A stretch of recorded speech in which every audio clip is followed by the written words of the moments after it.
Ota. Hikoya. Muhammad Ismoil. Mustafo merganning xotini o'lib qoldi. Yuragi bir sanchidi-yu, xayrlashishga ham ulgurolmadi. Mustafoning boshi qotdi. 55 yosh. Qari desang qarimas, yosh desang yosh ham emas. O'g'illarini uylantirgan, qizlarini chiqargan. Yurdi, oxiri zerikdi. 30dan oshib 40ga yetmagan bir beva chiqqandi, bolalarining hay-haylashiga qaramay shartta uylanib oldi. Uylanib to'g'ri qilgan ekan. Hayoti jonlanib ketdi. Yuziga qon yugurdi. Egni but, qorni to'q, tanasi yayradi.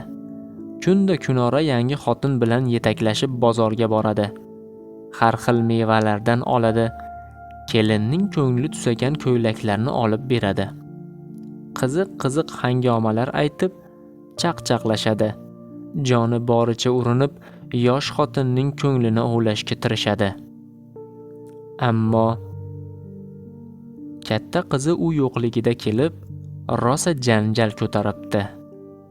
Nega onamni ko'ylaklarini kiyding deb yumdalabdi. Yerga yotqizib uribdi. Ustidagi kiyimlarini yirtib tashlabdi. Mustafo avvaliga ishonmadi. Bu hol ko'p bor takrorlandi. Qizi oxiri Mustafoning o'ziga ro'baro bo'ldi. Nega onam bilan biror marotaba bozorga yetaklashib bormagansiz? Nega onamni uzuklarini bu megajin taqib yuribdi? Onamdan qolgan sirg'alarni nega bu qulog'iga osib hammaga ko'z-ko'z qiladi? Nega bunga har kuni bitta yangi ko'ylak olib berasiz? Uyimizdan ketsin bu. Agar ketmasa, men o'zim bo'g'ib o'ldiraman.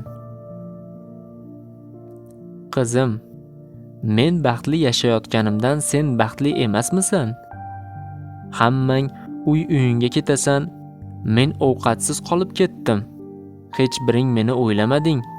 Ustim kir, paypog'im sasigan, o'zim yuvdim, o'zim choy qo'ydim. Bilasan, onangni bir umr boshimda ko'tarib yurdim, lekin taqdir ekan, ayrilib qoldim.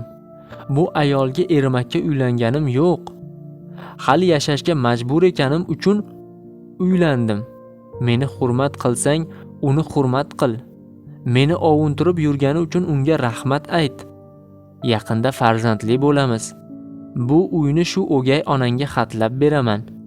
Agar bu xonadondan oyog'ingni uzilishini istamasang, o'gay onang bilan murosangni to'g'rilab ol. Agar yuzimga oyoq qo'yadigan bo'lsang, shunday duoibat qilaman, hech qachon o'nglanmaysan. Sen ham, ukalaring ham xor-u-zor, chala o'lik holatda o'lib ketasanlar.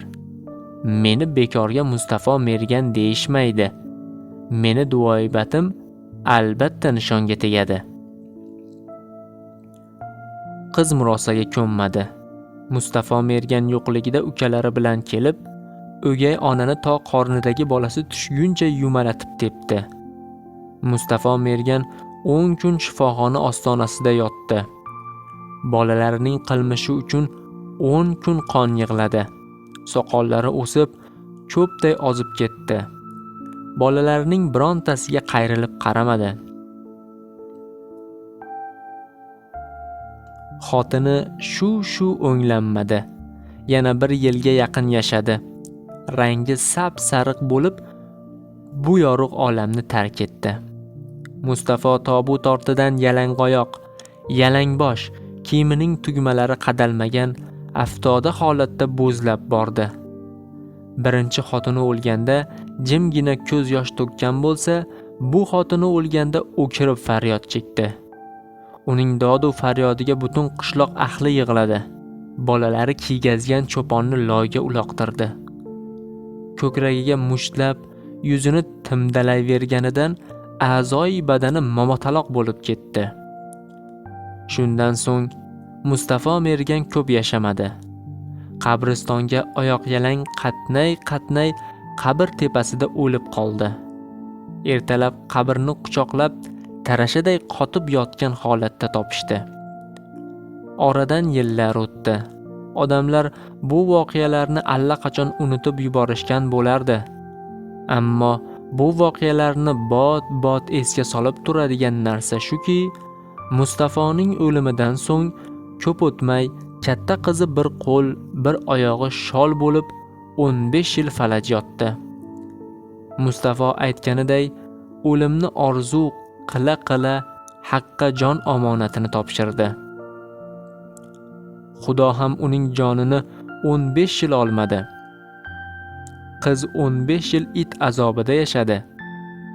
Ikki ukaning ham xotini o'lib, 15 yildirki hech kim ularga qiz bermaydi.